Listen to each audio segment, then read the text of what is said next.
Hey YouTube, Brian LCS, thanks for stopping by the channel. And this video, a 3 comic book review. We're going to be reviewing Spider-Man number 3, Dark Web number 1, and Miles Morales Spider-Man number 1. So there's going to be spoilers ahead. I'm going to try to keep this brief, not go too in-depth, but give you enough. But we'll definitely be doing some spoilers. So if you haven't read these books and plan on, you may not want to watch this. But let's jump into the newly rebooted Miles Morales Spider-Man number 1. This was a really fun book. Let me just show you get to the creative team. So we have Cody Ziglar, Federico Vicentini, and there's the creative team. I'm not going to butcher the names. You can read them for yourself. But Cody Ziglar was did some writing for the last run of Amazing Spider-Man, and he did a really good job. So we jump into the book, and we see the Brooklyn neighborhood, and we see this young girl walking, down the street, and she's helping with giving some food to a looks like a homeless person. And then we see some chaos break out. Scorpion is in the middle of a armored car, robbery, and in comes Miles Morales, to save the day. And there's this battle back and forth with Scorpion, and the young girl that we did see walking down the street, is kind of in the middle of it, and Miles ends up, saving her. She's some great artwork in this book. Really, that was one of the highlights for me.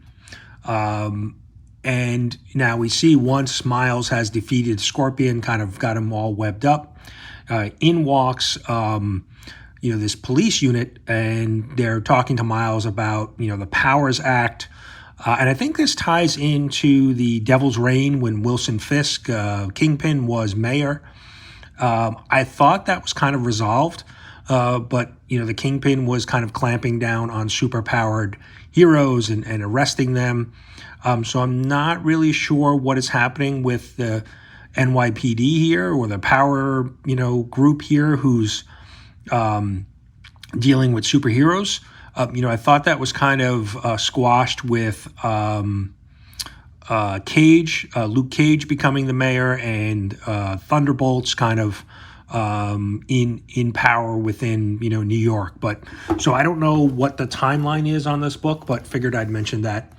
And then we see Miles getting back to school, and he's running late, and his friend is telling him, hey, Genki, his friend, I think it's Genki, is telling him, hey, you can't be late. The professor's going to give you a hard time.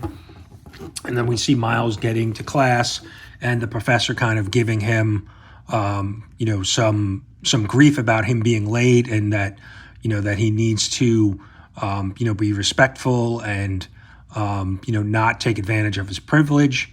And there's a little back and forth, and the professor kind of goats Miles into an argument, and then Miles is basically, suspended, and his parents are going to be called. So you can see he's kind of got a lot going on, and he goes out for a swing to kind of clear his head because he knows his parents will be calling, and they call, and they're not so much upset with him, but more worried, and, want to make sure that he realizes that, he can talk to them, about anything. They understand, him trying to be a good student and then dealing, with being, Spider-Man, that, it's tricky to balance all those things as a young man. So, and then we see Miles run into the Bumbler. And now I guess this is a villain I'm not familiar with, but it seems like Miles has a history with him. And so they kind of go back and forth, and it looks like the Bumbler has had some upgrades, and Miles has told him in the past to kind of, look, he's got to, give it up and stop, messing with crime. And so, Miles really starts taking it to him. We see here on this big splash page, and he's really kind of laying the beat down on the Bumbler. And then he realizes that, hey, maybe he's going a little bit too far here and he's got to slow down. He webs him up and then he swings off. And then we see this little, we see this kind of inner, conversation. He's having a conversation with himself and just saying, he wished he had somebody that he could, talk to. But he said, he knows like Peter, Peter Parker's not, not around. And then he kind of says it out loud. He knows he needs to say it, but he says, with great power, there must also come great responsibility.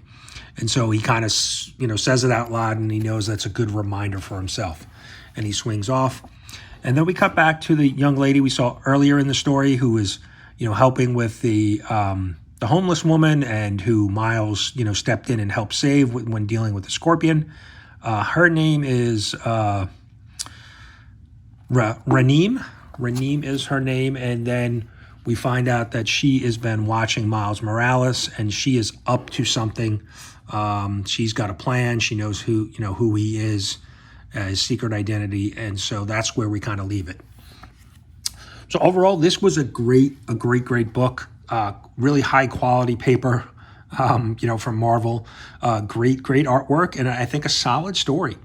So we're going to move along to our next book, but going by my 5 webhead review system, I'm going to go with 4 webheads for this book. A solid start to the new series, a great jumping in point if you're looking to get into the new Miles Morales series. All right. So up next, we have Dark Web number 1. Now, this is the kickoff of the big Spider-Man event that's crossing over in Amazing Spider-Man and a number of other books. So this was, a good story as well. Let's take a quick peek at the creative team. Let me get to it. And it's Zeb Wells writing, Adam Kubert on art, and then there's the colorist, lettering, and cover artist. But overall, let's jump in. So we start with Ben Reilly and Janine, and they're out. It's, Christmas time in New York City. And they run into Peter and Aunt Mary Jane. And then there's this whole back and forth where Peter's kind of picking at him and pulling off his hair and his face and basically saying, you're a fake, and, you're a nothing person. And, we see that this is just kind of something that Ben is dreaming up in his mind. And we see Madeline Pryor, who's overseeing Limbo and who's basically driving, working with Ben to, seek his revenge and regain his memories from Spider-Man Peter Parker. And so, Ben basically says, and Madeline says it to him, you were enjoying the pain. And he says, yep, pain equals energy. And, they want to get to work, basically get to work here. So, and so then we cut to a bar or a restaurant, and we see it's a gathering of friends for the late Harry Osborn's birthday. And so, there's a bunch of people there, and they're, talking back and forth. We see Peter and MJ, which, seems like they're on good terms. She even says, hey, you want to pick me up a drink? And then the bartender says, hey, somebody already paid for it. And we see Norman Osborn, lurking outside. And Peter goes and catches up with him. And they basically have a conversation about how Norman is, missing Harry. And, and Peter just reassures him, that, he needs to kind of keep his, memory alive. And so then we cut back to Limbo with, Madeline and Chasm. And, they're still kind of working on their plan, and they're looking to get some additional help. And we see the introduction of Venom. And so Madeline Pryor has basically, made a deal with Venom that he'll help, Eddie find his son, Dylan, but they need help with, dealing with Peter Parker and Spider-Man. And then, so where did I skip the page here? Yep, and then we see, we do see the X-Men here. They're in New York, kind of checking out some of the Christmas sites. And so, there are some crossover that will happen in the dark web. So I think we're going to see a bunch of different characters, obviously X-Men and a few others. And so, we see the X-Men, within the city, but then we see some things starting to happen. Some objects, coming alive and becoming, turned into, some monsters, some ghouls. And so, Peter springs into action, gets his spider costume on, and, he sees the X-Men are there as well. And then we see this big splash page where, Central Park, not Central Park, this is probably, Rockefeller Plaza, and the Zamboni comes alive, and we have some ice monsters and just kind of, some chaos going on. And so, the X-Men are dealing with the immediate threat right here. And then we see that Janine and or Hallows Eve and Madeline are having a conversation. And so they're up to some plans as well. And then we cut to Norman Osborn, and we see Chasm walk in and basically, introducing himself to Norman and giving him kind of the background.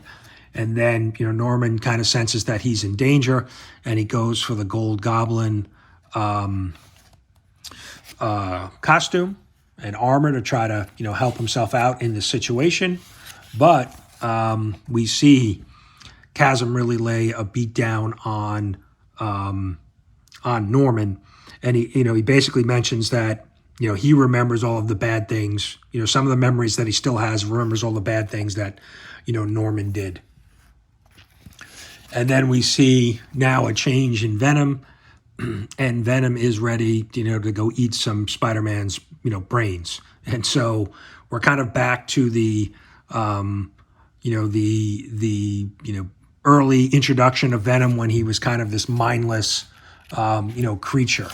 And so I think that's where we end off. So I thought this was getting a little glare there, a good start to the Dark Web series. Overall, I thought the artwork was pretty strong.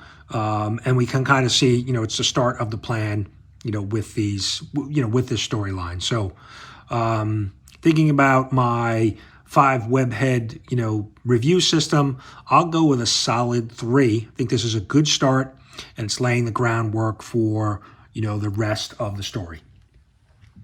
So far, two great books, two really good Spider-Man stories. Now we have Spider-Man number 3. This is the end of the Spider-Verse kind of storyline. This is, like I said, issue 3. This is the Dan Slott, Mark Bagley, Dan Slott story, Mark Bagley art. And so let's jump in. Now, this story has been a little complicated because there's so much going on, but we'll kind of walk through it. So where we left off at last issue, Miles Morales was stung by one of the wasps that Sathra has sent out to kind of convert, any of the spider people into, kind of her drones. But what we learn here, pretty early on is that, Miles is basically saying, look, I can control this. So he's speaking, and he doesn't seem to be under her control.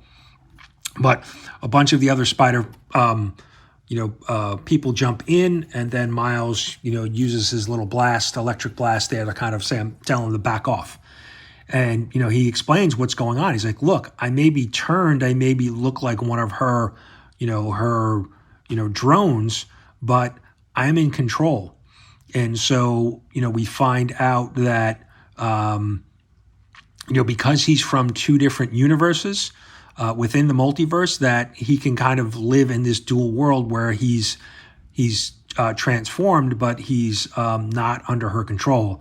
And so they see that as an advantage, that obviously he can't stay here because Sathra can see through his eyes.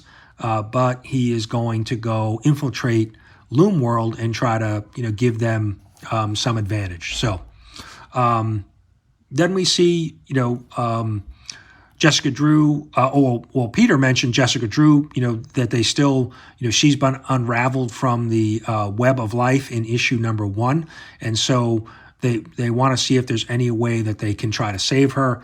And then Aranya mentions that there is, but it's a long shot. And so Peter says, hey, look, we got to take it.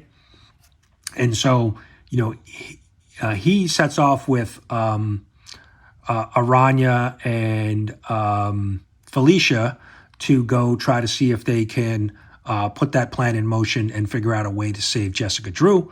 But then we see Moreland, who is now saying, hey, I need to go get that dagger back from Spider-Man Noir. And so he heads off. And so we kind of see that Madam Web is a little bit like, things are just out of control.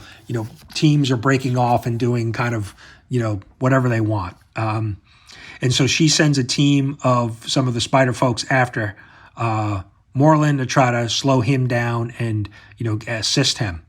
And then we see, like I said, Spider-Man, Peter Parker, Aranya, and Felicia, head off there basically looking for an artifact or an amulet that will help them, potentially save Jessica Drew. So we're cutting back and forth between the different, teams. So we see Moreland now come up and deal with Spider-Man Noir, and then we see some of the other spider folks, Silk included, after him to help. Their biggest thing is that they don't want him to kill any of the spider, spider people that have been turned, and he's kind of hell-bent on revenge and killing, and they want to be able to stop him. And then we kind of see, we cut to Loom World, and we see Sathra, and she sees what's going on, and now she's sending, some of her drones of the spider folks that have been turned and under her control after Peter Parker and the group that he's working with. And so, we see them, it's kind of this Indiana Jones type, temple that they're in, and they find the artifact that they were looking for. But then we see, all of the drones from Sathra come after them, and they know they're kind of in trouble and kind of overmatched a little bit. And so, Madam Web is now trying to, help and help them with this. And then we cut back to New York City, where we have Moreland and Silk, and they're trying to get the dagger from Spider-Man Noir. And then we find out that the Princess Spider-Person now has been turned.